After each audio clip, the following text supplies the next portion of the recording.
Aloha. Egos, triggers, and the breakout plan. The awakening.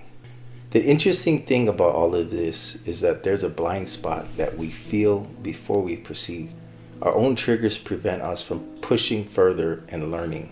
It's like we're stuck in purgatory, and what resides in us is a miracle yet to happen. But the truth is that we're stuck in purgatory of our own making and choosing, and this miracle waiting to happen is for you to realize what free will is. Most of us are left with reacting today as we have with others in our past, unconsciously becoming very ugly inside and outside. Our ego appears. And the fact is that our simple reactions are even simpler. It's triggers due to our perspective of fear that resides inside of us. So much fear that it causes a person to react without consciousness to their own child, their wife, husband, parent, lover, friend, and simply just any other human. We react and feel free will is expressing our emotions. Free will is expressing rage, and our decisions to act is justified by our rationale.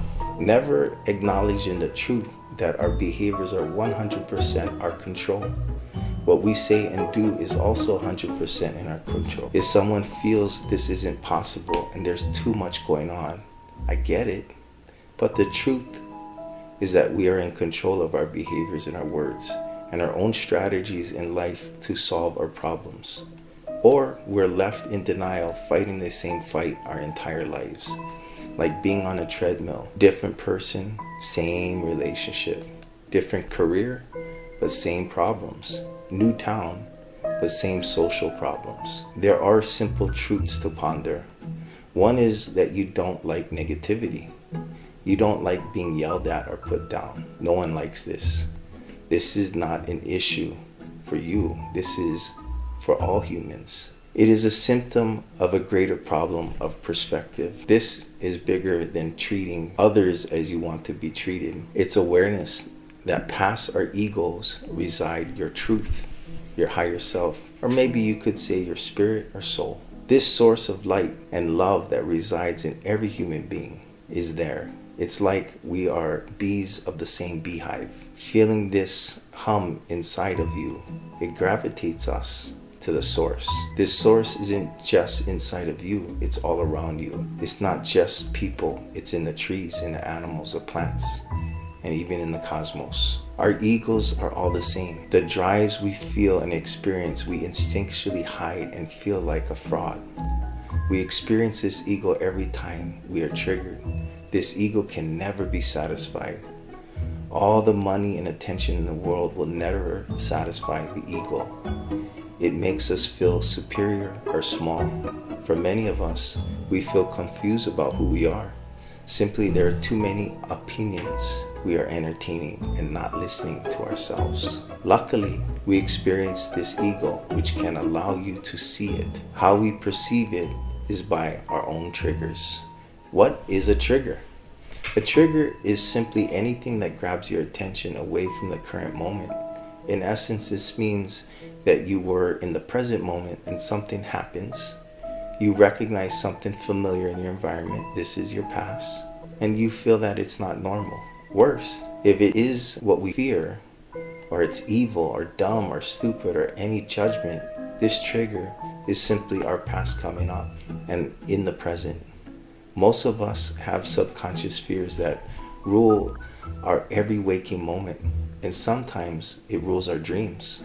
Imagine if the truth is that you could get past your nightmares simply by facing your fears. The reality is that a person must face their triggers and learn to respond without fear and with their source, their higher self. Responding to life with your well-formulated desires, your beehive desires. Desires is the only thing we need and we have control on. Yet, most of us can't see the damage we are doing to ourselves and others. Even your ego cannot deny your own reflection of your behaviors. Accepting that reacting to our triggers only creates another problem, and never resolving our problem will push a person to seek to solve problems more efficiently. A seed of thought. Try to respond and don't react. Now let's understand there is a drive at work maybe programs that work in your supercomputer. Some drives are there naturally and other drives are there due to conditioning. This is basically what and who influenced us. I'll refer to this as innate, which is natural, and innate, which are learned behaviors. We all have innate self-defense mechanisms. These are natural, but our self-defense mechanism has gone haywire. Think of this as your subconscious, which is where the programming is without our perception. Blind algorithms and patterns of behaviors for everything and everyone we come across. This is your innate drive. To make sure you don't take yourself off this innate drive, you need knowledge. This comes from a history of you knowing that there could be danger out there. You're afraid to get shanked or taken advantage of. You only need to see that no one is hurting you. Your ego categorizes everything that is potentially harmful for you and protects you. This is your security system to prevent yourself from being hurt. The ultimate drive of the innate, the natural system for us is to survive. The ultimate drive for you right now, your innate drive, is simply to not get hurt, or you're trying to get yours. Please be aware of this. However, most of our security systems are way too sensitive and only need minor adjustments. I believe one problem in our society has to do with this little fact.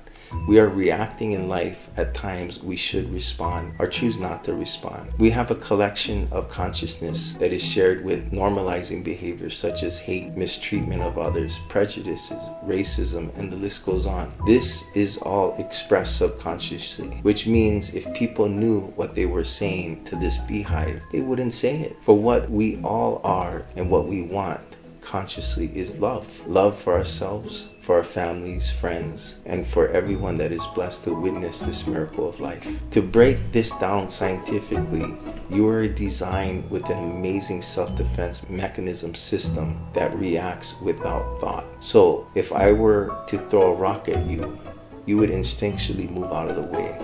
This reaction is awesome when you think about it. You have an innate, natural system that will automatically protect your body without thought. By the way, this is the same system that regulates your breathing that you don't think about when you breathe. Consciously breathing, on the other hand, is commanding your body to take a breath. You are in control. To regain control of your body and your emotions, consciously breathing is the only way. So what happened? When we get triggered and no one is hurting your body, or there is no lion chasing you, or no knife poking out of your body, there is absolutely no reason for us to change our behavior. This is a simple fact to be accepted by you. We experience emotions with the triggers, but our bodies are just fine. Our problems perceived to be the other person is creating a reaction within you. The real question is, what are you gaining from reacting? Is it helping you or hurting you? Is the source of your emotions something you want to experience again? Or do you desire to free yourself from this negative emotion? Changing our behaviors is our choice. That comes with awareness and choice first. Can you see that changing your behaviors when the environment doesn't change simply brings on the problems and exposes you in a way that makes us feel vulnerable? Inverting more hurt or anger for the future and ensuring that the next trigger will only bring you the same fruit until you realize your fatal mistake. You must respond to our problems to resolve them, or we'll keep reacting. The karma or the action will never change without awareness. Consciously, you realize you are compulsive and not quite awake, and you should become conscious. All this means is that the source of many of our problems can easily be avoided if you respond to life consciously. Your quality of life goes up dramatically because you are consciously creating what you desire. What do you do about the past? The past means to be gained from, learn from, and it will become your wonderful friend. Hide from it and it will surely find you. All our mistakes and mistakes of others simply is what we have not been fully conscious of most of our lives. I realized the one thing that makes this awesome is an opportunity for us to learn. It's that simple. Imagine if the answer to changing this world, we simply just needed to change ourselves. Contrast is needed to see things. So this means as much bad there is out there, it also is a birthing place for some people to realize after the fact the way that they behaved.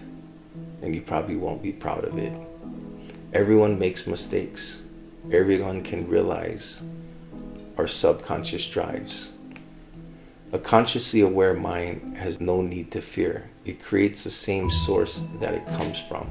We, as a group of people, have lost our sense of spirituality, our connection to this earth, what we all come from. We are all subconsciously consuming and destroying due to our own egos. Denying it only inflames the beast to do as it pleases without conscious care. But luckily, we have a reset button. We just need to learn and meditate. After practicing a lot and repetition, we can grow consciously. We can learn to listen. Listening to the inner voice, calmness, and observing our egos, our compulsions, and decide how to respond. Simply rinse and repeat will prove to be a huge life changer. Our reset button is found inside of you. In you, nothingness when you're meditating. This sounds paradoxical, but you are without thought. You will find the source of amazement, curiosity, and amazement without judgment, without your mind. Imagine committing yourself to try to live a conscious life. Every decision is not made from feelings or emotions, made rather from acceptance and the ability to respond as needed. At least we will be effective and possibly efficient. At the very least, we will improve our problem solving dramatically, taking into the variable of others. For we need to resolve our problems in a constructive way, or we will only ensure our problems for tomorrow. The ego wants 100% of everything. This was made clear to me by Sadhguru. In what I gathered from his teachings, all of our ego wants everything and it will never be satisfied. It is a source of lack, greed, envy. It wants it all. So even if you get 90% of what you want, your ego will tell you you're not good enough to get 100%, that your performance wasn't good enough. This sucks. This is our innate drive. This is what we have been taught. Unfortunately, it doesn't work in our beehive. We sense it, we feel it's selfish, it's too self-centered, and it's too fragile. But we are victims of our own making that need to be set free. One way to freedom is to realize 51%. Sadhguru mentioned if you consciously think about this and ask yourself, you'd be happy with 51% of things going your way. You may realize that that's actually something that is achievable. Consciously knowing that your ego wants 100% of things is part of the awareness process. You can focus on trying to get your 51% by not reacting and responding. And in terms of the 49%, well, this is where you learn to let go. Imagine if you could create anything, what would it be? Would you create happiness for just you? Only the people you love? Or everyone? If you choose without fear, without judgment of others, anonymously, would you choose to hurt the people that did you wrong? Or would you want to heal their hearts for them to come back into the beehive? This source of knowing is in all of us. We only need to search for it and listen. Turn your shit into manure and watch how it blossoms inside of you. The most amazing realization of this lifetime will happen. You are perfect in every way possible. Now you're walking the walk, you're talking the talk. Feel it. You're in the middle of Eden. To break free of this imprisoned inmate mentality, the path is without one step.